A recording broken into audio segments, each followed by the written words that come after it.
All right, so in this one, we're going to be talking about lesson 8, which is actually composition of linear transformations. So what that basically is for composition. In algebra 2, you saw compositions that look like this. See if y'all recall. You remember seeing things like this? Or maybe it might have also been written like this. I used to call it fog, but it wasn't. It's like a little O as a No, that's also something. But this was with composition, something you should have seen in Algebra 2. But we're going to be doing composition of matrices, which is actually really just multiplication. You can't really plug in a matrix, but we can do matrix multiplication and then do matrix multiplication again on top of the answer. Go ahead.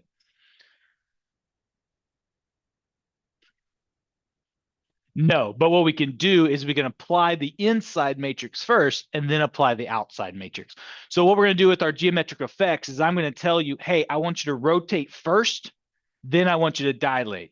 Versus what if I ask you to dilate first, then rotate? Will that give me the same answer? Versus maybe that one probably will. But if I tell you to rotate 90 this way first, and then reflect over this axis second versus reflecting, then rotating, will that give me the same thing?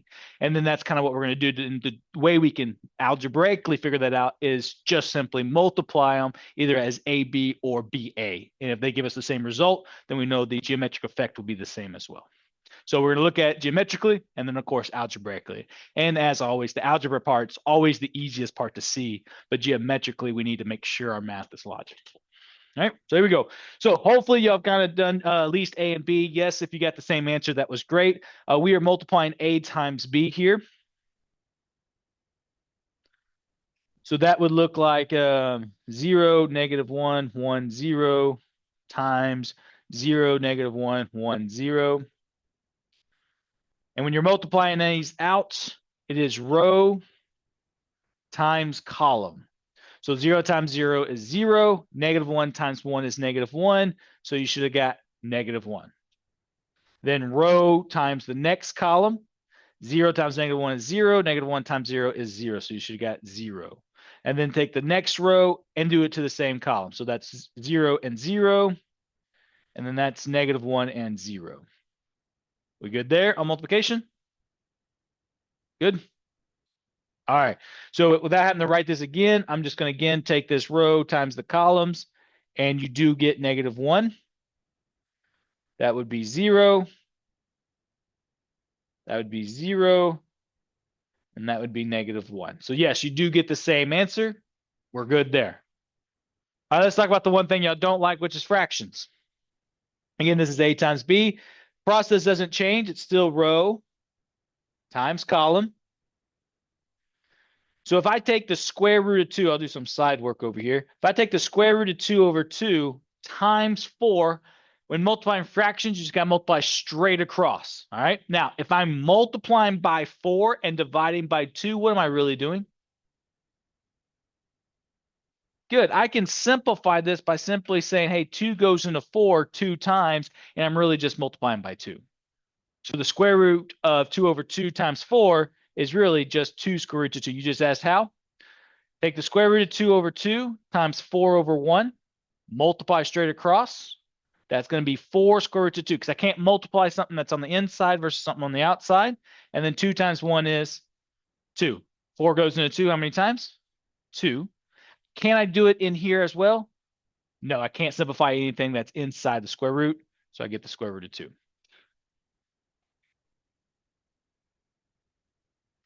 What is 6/3? 2, right? So you just took a fraction and made it not a fraction. Go ahead. Really quick. You have 37 seconds. 35 seconds. Yep. Just kidding, man. Take your time. All right. Any other questions on how to multiply fractions?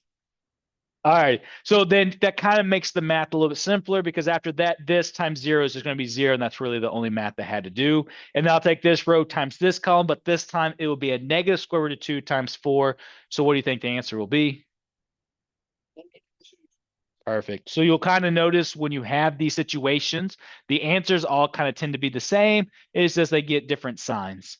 So we kind of continue this thing. So we take this row times this column. You would get a positive 2 square root of 2.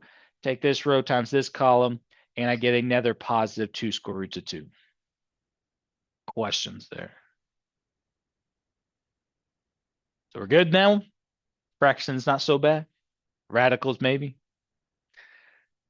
All right. With that said, do y'all think y'all can do D and E, or do we need to go over that? Or have you already done it? Hopefully you did D at least.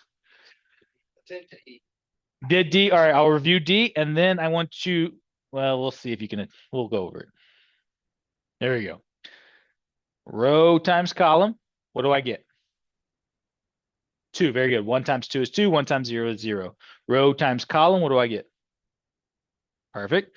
Row times column. What do I get? Perfect. Row times column. What do I get? Perfect. Any questions there? Pretty still straightforward. I don't know if this is what it's getting to.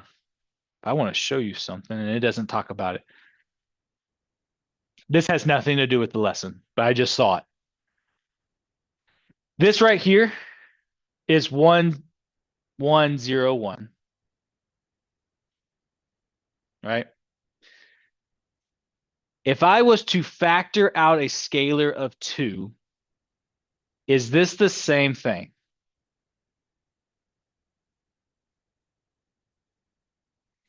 This is the identity, which is typically we look at as multiplying by 1. So I'm really just taking 2 and multiplying it here, here, and here. This is what you kind of get. Has nothing to do with what you need to know, but kind of a cool little fact there. When you know. Yeah. Correct. You're just going to be multiplying by that scalar. All right. So, okay. Now this part might, again, be a little harder for you due to the fractions, but let's look at it. Row times column. So here's some side note over here. 1/2 times the square root 3 over 2 plus the square root 3 over 2 times 1/2. Right? That's what we have on this first element, basically. Kind of notice that that's probably going to be the same pattern as we progress. What is half of the square root 3 over 4? How would I do this? Perfect. You just multiply straight across. Oh, did I say it? Oh, my bad. Do that. This is the square root 3 over 4.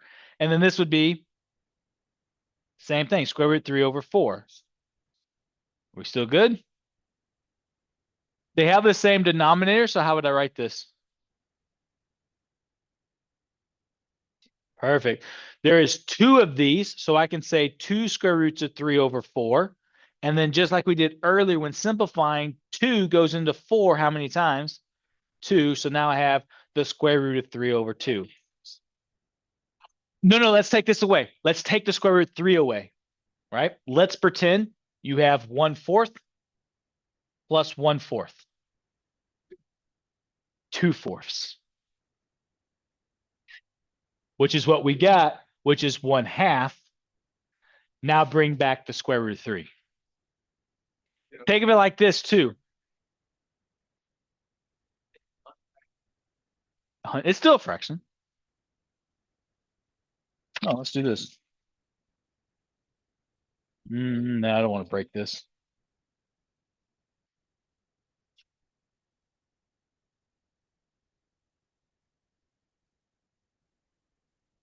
All right.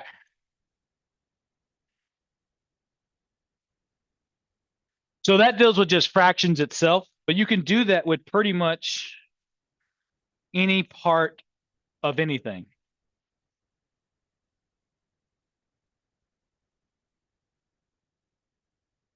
Okay. So this is 1/4 plus 1/4. We see that if we talked about money, 25 cents plus 25 cents is 50 cents, right? But take away the fact that these are no longer just whole fractions. And let's say that these are parts of a piece of paper. Well, 1/4 plus 1/4 would give me what? Paper. Half of a paper. So what you're doing is you're taking 1/4 of the square root of 3 plus 1/4 of a square root of 3. So now I have half of a square root of 3. So instead of a square root of 3, make it an object, make it a piece of paper, make it a calculator, make it a dollar, whatever you need to do to illustrate that I don't have a full square root of 3. I only have half of whatever square root of 3 is. Does that make more sense or less sense? Okay. So that first little element there then would just be the square root of 3 over 2. And then do the same thing. This is going to be, I'll do a different color so we can kind of organize it. This will be this row times this column. Those would be 1/2 times negative 1/2 plus the square root of 3 over 2 times the square root of 3 over 2. All right, what is 1/2 times negative 1/2? Negative 1/4. What is the square root of 3 over 2 times the square root of 3 over 2? Perfect. What's the square root of 3 times the square root of 3? Good. It's that technically square root of 9, which turns into 3. But we've learned in previous lessons that two square roots that are exactly the same cancel each other out, and you're left with just the whole part of it. And then 2 times 2 is just 4. Go ahead. Yes, sir. That's a 1/2. It is look like a Chinese symbol. So let me replace that Chinese symbol with a number symbol called 2. Take it in. Would it be? Look at that. That's negative 1 plus. Remember, with fractions, the denominator doesn't change. Only the numerator does the math. So what's negative 1 plus 3? 2, and then the 4 would stay on the top. So this becomes 2/4, which is what? So this gives us a positive 1/2. All right, ready to move on to the next part? All right, not really? Well, too bad. No. You don't want to go to lesson 9. Yes, but with geometric effects too. All right, so we take the square root of 3 over 2 times the square root of 3 over 2 plus 1/2 times 1/2. So kind of the same thing as what we just did above, but now if one of them's negative, this is going to become what? Negative 3 over 4. And then this is going to be 1/4. And what's that going to give me? Good, it does. Negative 2/4, which is negative 1/2. We still good on fractions? What you got, David? So all I did was exactly what I did beforehand. Square root of 3 times square root of 3, just like we saw here in green, is just 3, but a positive and negative make a negative. 2 times 2 is 4. 1 times 1 is 1. 2 times 2 is 4. They have the same denominator, so no, it's going to be a 4. If the two are the same. Because what's 3 times 3? What's the square root of 9? 3. So you can do that logically. You can say this is the square root of 9, but then know that that's just going to turn into a 3 anyways. We good? All right, so we just got to do the last one. Let's choose a different color. We'll do red. So this is now going to be negative square root 3 over 2 times negative 1/2 plus 1/2 times the square root 3 over 2. What is this going to give me?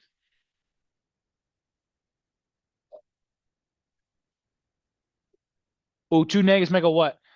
So it'd be positive square root 3 over 4. What's this going to give me?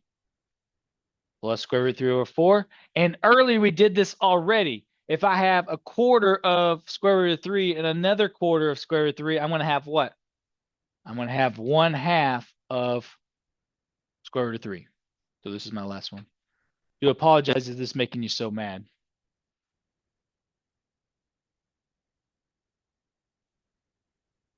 With the correct radicals? Well, yeah, if you can logically see it, I mean, yeah. It's a pattern. I mean, I don't know how to explain it. That's the part I would like to explain is, I mean, Yeah, I mean, as long as you know fractions. If you don't know fractions, work on fractions, I guess. I don't know. Well, there's some things I can teach on how to use the number sense, but fractions, I mean, as long as you know multiplication is straight across and addition has the same denominator, you can just kind of see the work done in your head logically.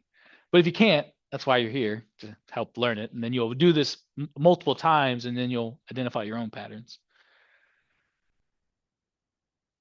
Right?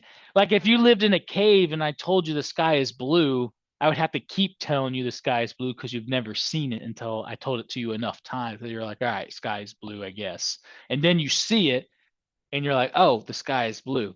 So like this is the same thing with fractions. I can keep telling you how to multiply and add fractions, but until you can see how to multiply and add fractions for yourself and understand it, you're not going to have a reasoning behind it. You're just going to go, okay, I guess I'll just do what you keep doing, right? Go ahead.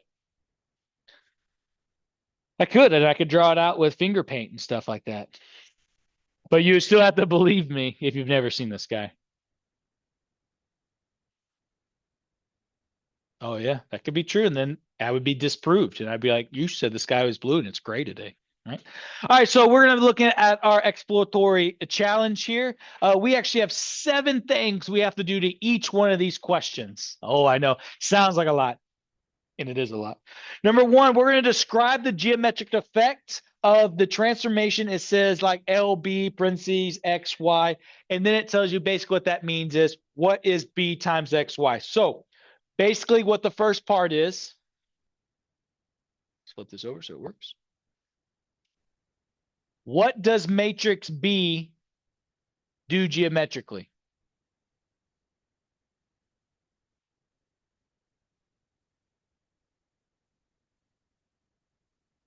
So if I do 0, -1, 1, 0, what would it do to the unit square? Well, true. What's A do? And reverse it? No, I'm kidding. Sorry. Right? Hey, if you don't remember, take your unit square. Hopefully you can identify easily.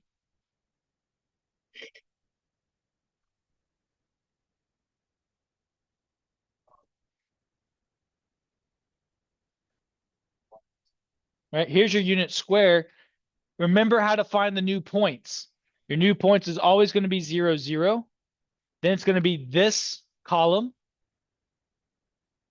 Then it's going to be this column. Then it's going to be the addition of this column. Right there. And then we can do the graph it. So let's do a different color.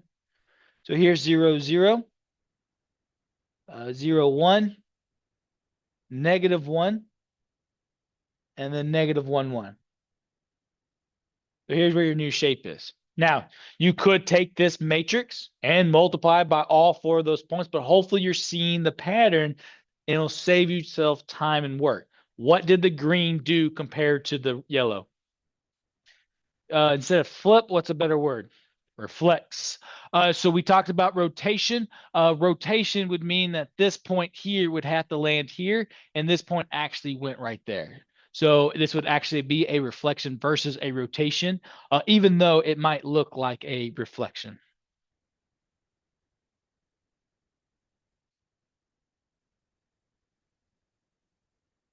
I did, but you know what? They say it is a rotation.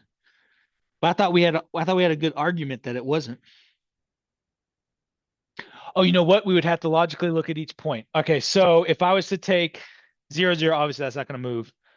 Take this point here. What's this point? 1, 0. 1, 0, the answer would be 0, 1. So where did this point go? Right there. So it did rotate. Caleb, you're correct. I stand incorrect. Since that point went there, we actually did rotate it. I was thinking this point went over there, so it was a reflection, but you're correct. So this actually rotated 90 degrees counterclockwise.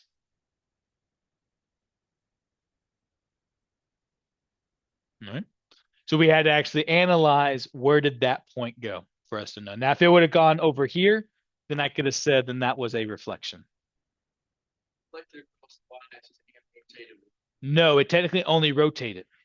So it looks like a reflection, which is what I saw too. But I was thinking this point was going over here. It didn't. When we take this matrix 0, -1, 1, 0, and I multiply it by that coordinate 1, 0, I get 0, 1, which puts me right there, not over here. So therefore, it is a rotation of 90 degrees. Even though it looks like a reflection, it is not. We're good there?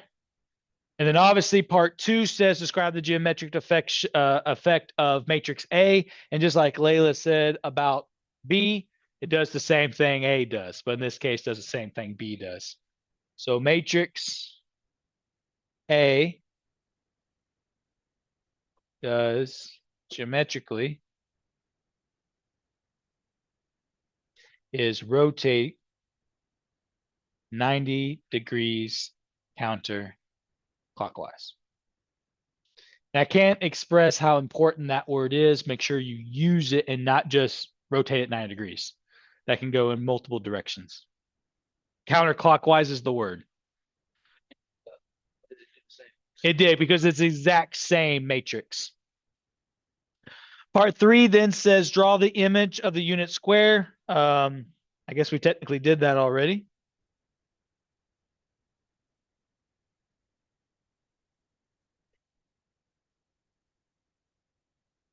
So A times, so he'll draw. Okay, so we technically did that here.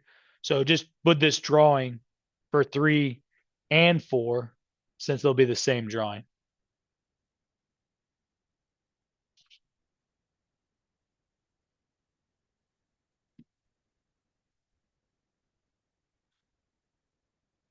It's almost best if we almost drawed it first and then answer the questions, but whatever. All right, then part 5 says describe the geometric effect on the unit square if you were to first apply a matrix B, then matrix A.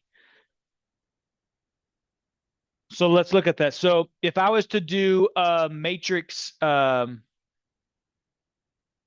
B first, it puts these points here. If I was to then take the purple and do the matrix A, which is technically the same same geometric effect, where does that take me now? Bottom left, which is basically what? If I do a 90-degree rotation and then I do another 90-degree rotation, what have I done? 180, very good. So this would be rotation 180 degrees counterclockwise. Technically, you could get away with clockwise because it would land you in the same spot. But for sake of argument, we're going to go with counterclockwise. All right. So that's what would happen if we did, what did it say, do B then A. Now it wants us to compute A and B, which I'm pretty sure, wasn't this a warm-up question? Or was that different numbers? Was it different numbers or was this the part, wasn't this A? Yeah, so what was the answer that we got in the opening exercise for this matrix? -1, 1, 0, 1.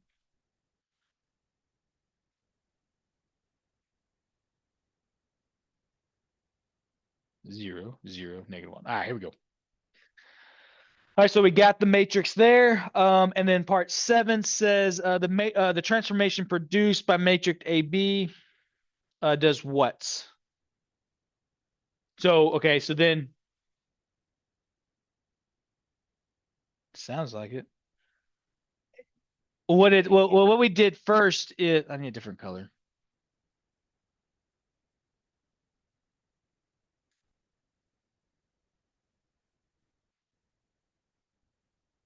Yeah, so number 5 said describe the geometric effect from doing B first, then A. And then we computed AB, and now it's telling us to describe the geometric effect if I was to take the answer of AB times XY. So basically, I mean, you could take this, multiply by this guy right here, but where will it take you? It would rotate 180 degrees. Technically, you're right either way, but for sake of argument, I'm going to go with counterclockwise since that's the motion we were going. But you could technically get away with clockwise too.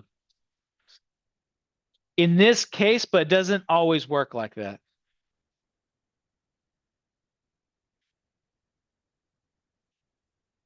That would be if you're paying attention to the degree. If it gave us like negative 180, then we would argue clockwise, but we just have numbers, not degrees. Because both 180 degree counterclockwise and 180 clockwise would actually land you at negative 1, 0. So first of all, it's got 0, 0, then negative 1, 0, then 0, negative 1. And then if you add these across, that'd be negative 1, negative 1. So it'd make you land right here. But you don't know if it's counterclockwise or counterclockwise with just these numbers. Negative only applies if it was a degree. So if I said negative 180 degrees, now we argue it's clockwise. This one you could technically argue either, but I'm going to go with counterclockwise so that we don't have to argue. All right, now I don't really kind of like what their approach was going here. So let me kind of explain what you're trying to understand here. So because we multiplied B times A, right? That's what this result is right here, is the B times A, which is what sorry, my bad. A times B.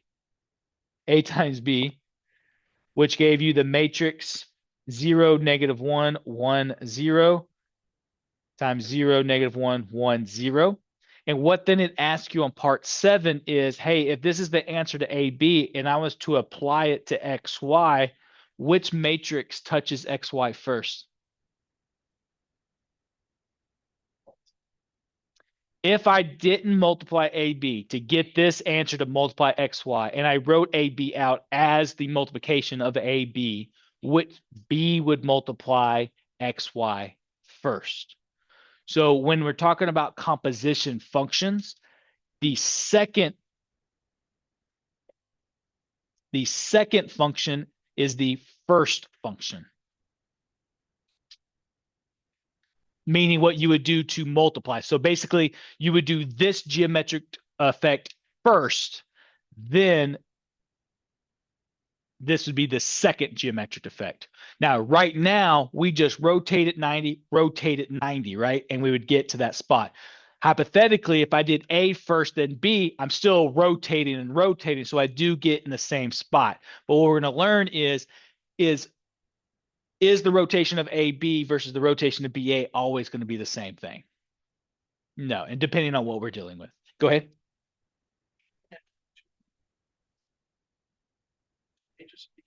Yeah, right.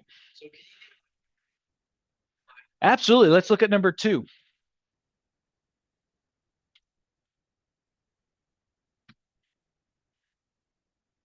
So number 2, here's your matrix right here. You got 1, 0, 0, negative 1, negative 1, 0. Let's talk about these differently. So I guess was it 7 questions? So let's look at just number 1. What does matrix B do first? What would this do? All right, so what I'm going to do is I'm actually going to skip to number 3, and I'm going to graph it.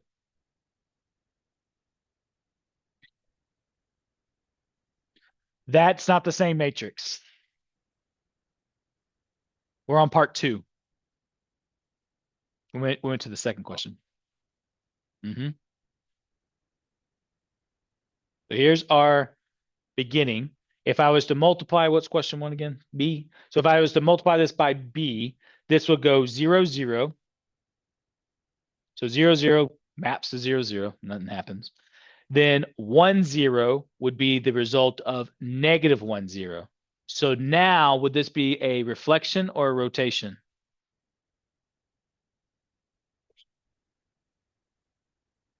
So this point right here, 1, 0, 1, 0 would turn into negative 1, 0. You're right. Because mathematically, I did do it in my head.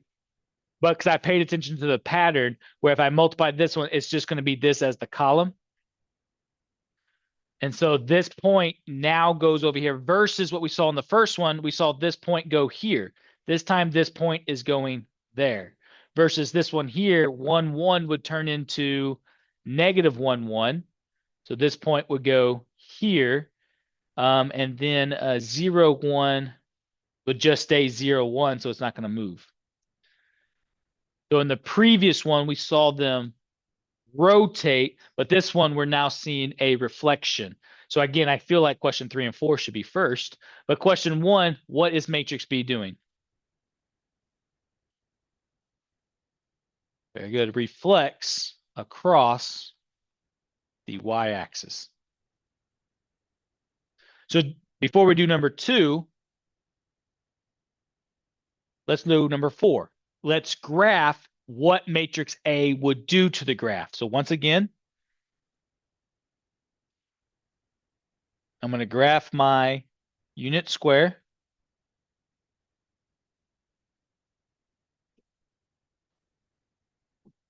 And let's see what the results do if I multiply by this matrix. So 0, 0, obviously it's going to stay at 0, 0. 1, 0 would become what? 1, 0 again.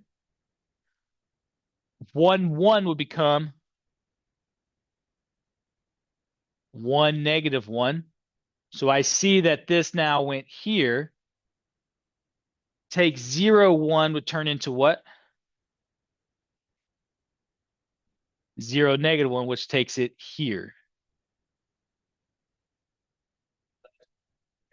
I heard y'all saying what is going on. So what I'm doing in my head, I really need y'all to see this. If I multiply the 0, 0 point to this matrix A, because this is B, this is A, which is 0, 0. That's why my first point was 0, 0 is going to be on 0, 0. The next thing I did, oh, hold on, wrong matrix. 1, 0, 0, negative 1. I'm now going to multiply this point. So this point is 1, 0. And when you do that, you end up with 1, 0. So that one, the point didn't move again. So then in our heads, we did 1, 0, 0, negative 1 times 0, 1. And this time I would get, this would be 0, negative 1. Because this one tells me it's going to be the second column. When I have it like this is going to be the answer to the first column. When I have it like this, the answer is going to be the second column. You're going to add across. Yeah, so this right here, point moved here. So it didn't rotate, it reflected over there. And then to verify that reflection, because this point, I guess, could technically go over here, but it'll be not a square no more. So when I multiply by this point, which is the 1, 1 here, I added across. So 1 plus 0 is 1. 0 plus negative 1 is negative 1. So that means that this point now moved here. So now that I can see it and I shifted the points, what is matrix A doing?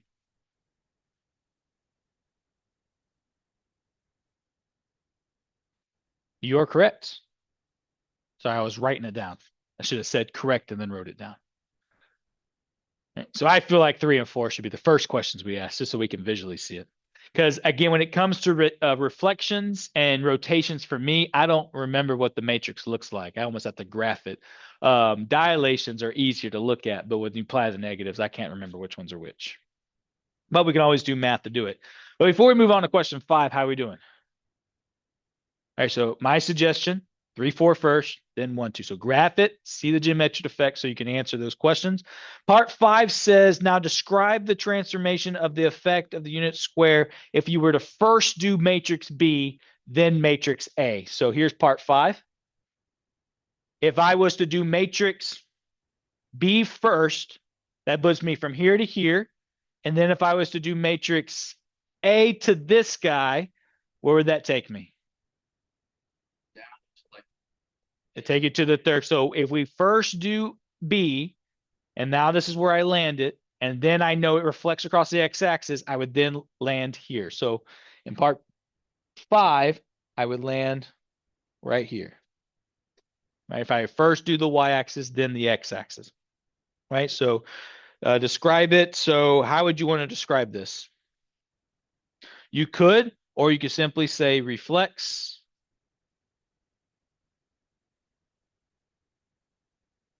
Well, you could do what you say, I guess. Reflex.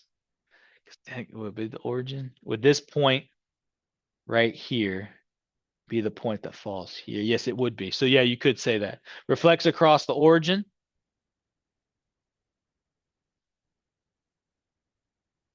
Or it gave us pretty much the same answer if I was to, well, could this be a rotation? So you would rotate it, it would land here. No, it would land here. And then you rotate it again, and it would land right there. So technically, this would be a rotation as well. So you could say a rotation of 180 degrees counterclockwise or clockwise. Really and truly, you could say both. Questions there? I would just ask for one. But what the book said, which is kind of the direction I probably would have gone, I would have just wrote out what I just did. Their answer too, that's one of the three answers here. They reflect across the y-axis and the x-axis, which is literally what we just did. So I'm good there too. So as a third option, which is probably a little bit more visual for you, reflects y-axis, then x-axis. Because that's what we did. We did part matrix B, then matrix A. So I'm actually good with either one of these three options. These two, you really have to kind of see it happening versus this one, you're actually doing it. All right, then part 6 asks us to compute matrix A and B. Was this one of the questions as well? It was. And this is where y'all said, do I get the same answer? And the answer is yes. -1, 0. Because this would be 1 times -1, which is -1, and then so on and so on. Right? Which makes sense for this matrix to be the same as number 2, because what happened to our little square? It landed in the same spot as number 1, right?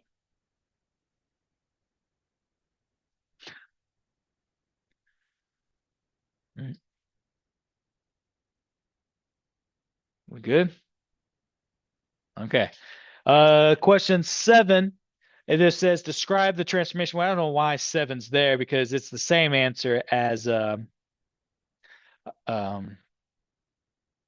part 5, but you can say it in any way you want. When you're looking at just this one, you might want to say more of a rotation, 180 degrees, or you would probably say a reflection across the origin, or one of those two, versus what this is, because there's not that many effects.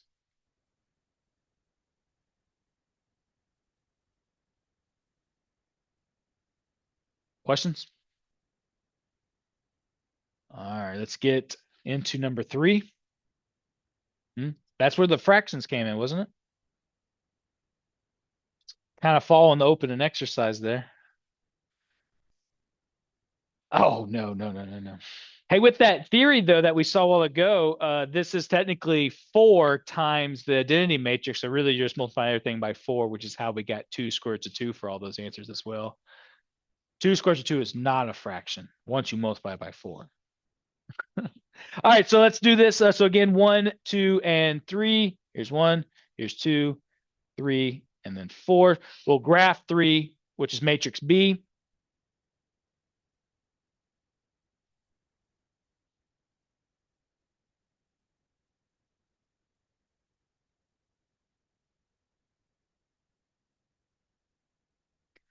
So again, we're going to try to do this without showing work.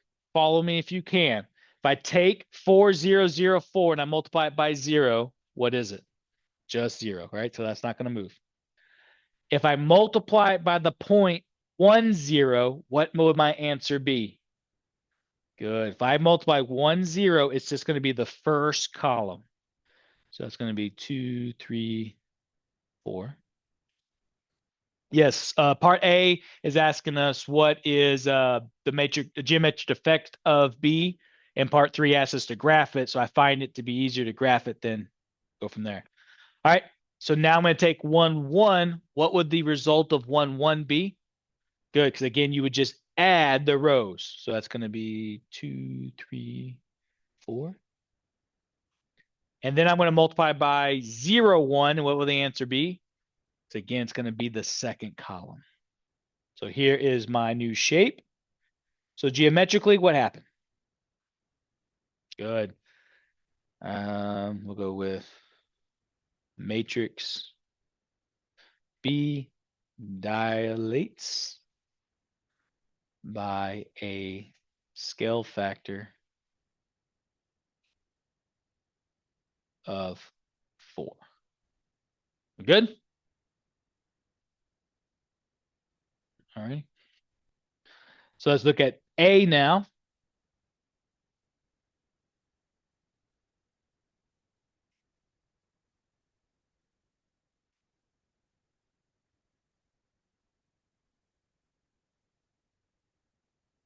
Okay.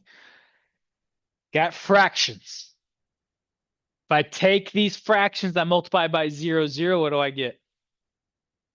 0, 0, right? That's going to be the easy one. So that matrix won't move. If I multiply it by 1, 0, what is going to be that answer? Nope. Well, you're close. You're half right.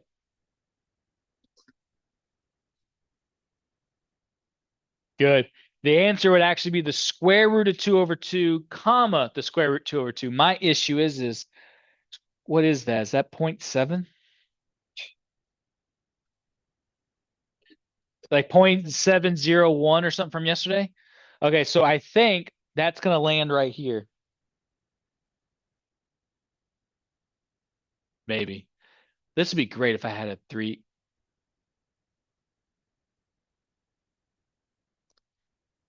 Don't say what? Why? It makes it so much better. Let's Google this. You found it on your calculator?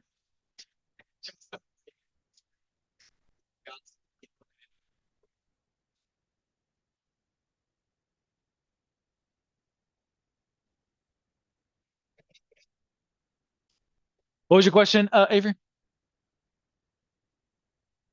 Yeah, 0.7. I'm not a good drawer. So let's see if we can get a better drawing. Is there a I here? Let me just clear for now and I'll bring it back. It ain't gonna be gone forever. What if we hit geometry? What's this button do?